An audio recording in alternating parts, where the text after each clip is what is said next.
Hello everyone, আশা করি আপনারা সবাই ভালো আছেন। তো আজকে একটি ভিডিও নিয়ে আসলাম। আমার হাতে যে ফোনটি দেখতে পাচ্ছেন টেকনো স্মার্ট, এই টেকনো স্মার্ট 7 মডেলের একটি ফোন। তো এই ফোনটির সমস্যা হচ্ছে কাস্টমার কথা মতে 5 থেকে 7 দিন চার্জে লাগাই দিয়ে ফোন ইউজ করেছিল এবং সারা রাত চার্জ লাগিয়ে ফোন ইউজ করতেছিল। তো তারপরে কয়েকদিন পরে সে আবার ব্যাটারিটি ফুলে গেছে এবং ব্যাটারি ফুলে গেলে কী করণীয় তা নিয়ে আজকে ভিডিওটি। নমস্কার অন্তর। তো চলেন ভিডিওটি দেখে আসি। ভিডিওটি ভালো লাগলে অবশ্যই একটু লাইক করবেন এবং একটু কমেন্ট করবেন। যারা আমার ইউটিউব চ্যানেলটি এখনও সাবস্ক্রাইব করেননি সাবস্ক্রাইব করে রাখবেন এবং আমার পেজটি যারা এখনও ফলো করেন নাই ফলো করে রাখবেন। আমি প্রতিনিয়ত আপনাদের অজানা কিছু তথ্য শেয়ার করে থাকি। তো চলেন ভিডিওটি দেখে আসি। অনেকে আছে ফোন ইউজ করে কিন্তু ফোনের বিষয়ে কোনো জানে না। দেখেন একটি ব্যাটারি ফুলে গেলে কি হতে পারে, এটা একটি সতর্কমূলক একটি পোস্ট।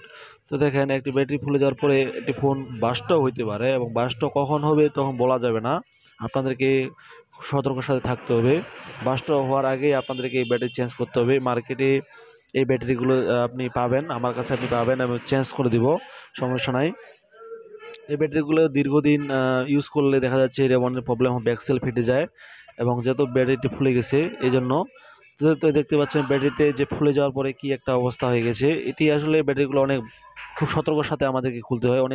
অনেকে আমার হাতে দেখা গেছে যে অনেক আগুন বাস্ট হয়ে যাচ্ছে ব্যাটারিগুলো। খুব সাবধানের সাথে এই কাজগুলো করতে হয়।